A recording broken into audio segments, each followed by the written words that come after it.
कविता का शीर्षक है जिद। जिद उसे भी है, जिद उसे भी है, जिद मुझे भी है, जिद उसे भी है, जिद मुझे भी है, हमारा प्यार। जिद उसे भी है, जिद मुझे भी है, हमारा प्यार दोनों हाथों में, हमारा प्यार दोनों हाथों में, जिद की बाल्टियां उठाए सीढ़ियां चढ़ रहा है।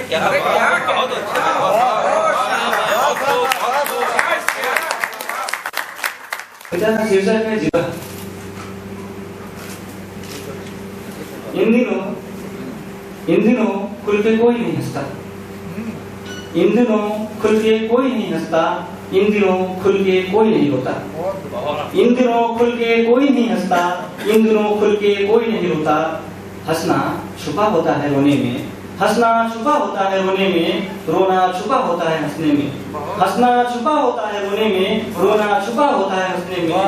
ऐसा ऐसा मुझे नौटंकी के उस मस्खरे ने बताया, ऐसा मुझे नौटंकी के उस मस्खरे ने बताया, जो इन दिनों गांव के बाजार में मुर्गे बेचा करता है।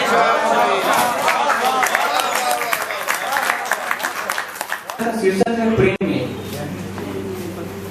प्रेम में इस तरह का यह मेरा पहला अनुभव था, प्रेम में इस तरह का यह मेरा पहला अनुभव था, पहल उसकी तरफ से थी। प्रेम में इस तरह का यह मेरा पहला अनुभव था, पहल उसकी तरफ से थी। उस रात उसने कहा तुम भगवान की तरह हो। प्रेम में इस तरह का यह मेरा पहला अनुभव था, पहल उसकी तरफ से थी। उस रात उसने कहा तुम भगवान की तरह हो। मैंने खुद को सलीब से टंगा हुआ पाया, मैंने खुद को सलीब से टंगा हुआ पाया। अगली सुबह मैं प्रेम की दुनिया से बहिष्कृत था। कविता का शीर्षक है एक ही मौसम में। खिलते हैं एक ही मौसम में गुलमोहर और मुल्तास, खिलते हैं एक ही मौसम में गुलमोहर और मुल्तास। भौरा किस फूल पर बैठे इस फिक्र में रहता है उदास। खिलते हैं एक ही मौसम में गुलमोहर और मुल्तास, भौरा किस फूल पर बैठे इस फिक्र में रहता है उदास। अकेले खाली छत पर चटाई डाल, अकेले खाली छत पर चटाई डाल, बियर की भरी हुई मग के साथ, पैदा होने से अब तक के सारे दुख को चांद से बांट। जब मैं थक के सो जाऊंगा मेरी कविता तुम भी सो जाना। प्रेम पत्र। बादल डाकिए पेड़ पहरुए, जंगल में अभी अभी लौटी है गीदड़ों की बारात। बादल डाकिए पेड़ पहरुए, जंगल में अभी अभी लौटी है गीदड़ों की बारात। धनक के सात रंगों से आकाश ने लिखा है एक प्रेम पत्र। किसके लिए? कविता का शीर्षक है हमसफर। परछाइयां धूप की हमसफर हैं, परछाइयां धूप की हमसफर हैं, अंधेरा जुगनुओं का यार। क्या बात है। परछाइयां धूप की हमसफर हैं, अंधेरा जुगनुओं का यार। रात सबकी है, चांद उन सबों का जो उसे हसरत से देख रहे हैं। कविता का शीर्षक है चांद क्या करेगा, चांद क्या करेगा। जब सारे तारे चले जाएंगे, जब सारे तारे चले जाएंगे, न जाते जाते रात भी चली जाएगी, तो चांद क्या करेगा। जब सारे तारे चले जाएंगे, न जाते जाते रात भी चली जाएगी, तो चांद क्या करेगा। जब दुख की चादर इतनी फैल जाएगी कि उससे बाहर निकलने की कोई सूरत नहीं बचेगी। जब दुख की चादर इतनी फैल जाएगी कि उससे बाहर निकलने की कोई सूरत नहीं बचेगी। जब किसी के आने का इंतजार लंबा, जब किसी के आने का इंतजार लंबा और लंबा होता जाएगा और आंखें दिए के कोल की तरफ स्याह से स्याहतर होती जाएंगी, तो चांद क्या करेगा। शीर्षक है बंटवारा। आम का एक फूट पेड़ जिस पर बैठता नहीं अब एक कठफोड़वा भी। आम का एक फूट पेड़ जिस पर बैठता नहीं अब एक कठफोड़वा भी। जब सातों भाइयों में बंटवारा हुआ वह हरा भरा था। आम का एक फूट पेड़ जिस पर बैठता नहीं अब एक कठफोड़वा भी। जब सातों भाइयों में बंटवारा हुआ वह हरा भरा था। उसकी शाखों से भी फूटती थी पीके, सिराओं से चूटे थे रस्से। इतना फलदार कि सब चाहते थे वह उनको ही हिस्से में मिले।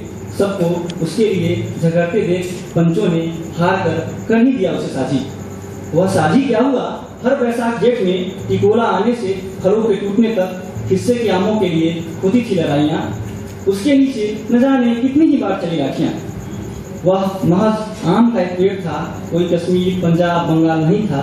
फिर भी उसके बंटवारों के लिए हुई लड़ाइयाँ। कोई विवाह यज्ञोपवीत होता, तो मरवे के खंभे के लिए काटी जाती थी उसकी हरी हरी डालियाँ। कोई मरता तो चिता के खंभों के लिए काटी जाती थी उसकी हरी हरी डालियाँ। कोई विवाह यज्ञोपवीत होता तो मरवे के खंभे के लिए काटी जाती थी उसकी हरी हरी डालियाँ। कोई मरता तो चिता के खंभों के लिए काटी जाती थी उसकी हरी हरी डालियाँ।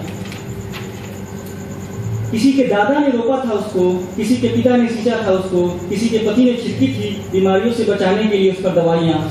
सबके पास थे पेड़ पर दावे के लिए अपने अपने किस्से कहानियाँ। सब चाहते थे साजी के पेड़ में अपना अधिक से अधिक हिस्सा। वह कोई कश्मीर, पंजाब या बंगाल नहीं था जो बंटवारे के जख्मों को भूल फिर से हो जाए हरा। वह तो महज एक आम का पेड़ था, महज आम का पेड़। 2-4 सालों में ही रह गया ठूठ आम का पेड़ जिस पर बैठता नहीं अब एक कठोरवा गया।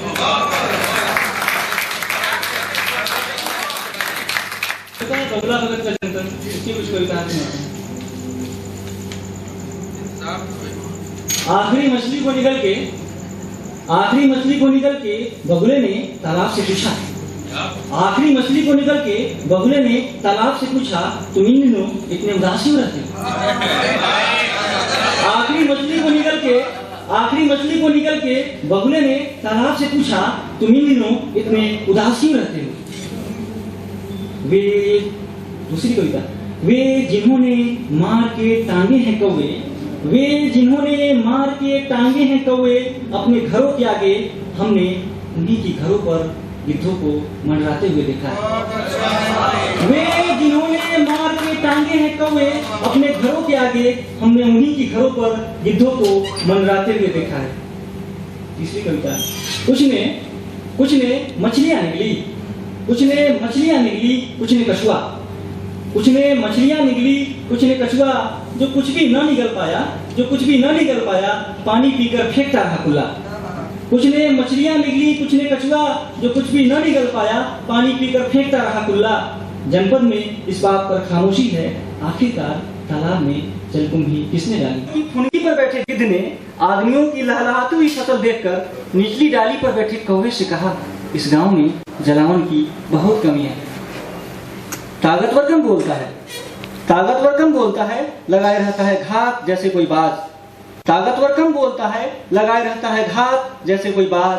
कमजोर ज्यादा बोलता है, गुटरगू रहता है अनजान। ताकतवर कम बोलता है, लगाए रहता है घात जैसे कोई बाज। कमजोर ज्यादा बोलता है, गुटरगू रहता है अनजान। सारी खुदाई उस बाज के लिए है, कविता लड़ रही है कबूतर के लिए।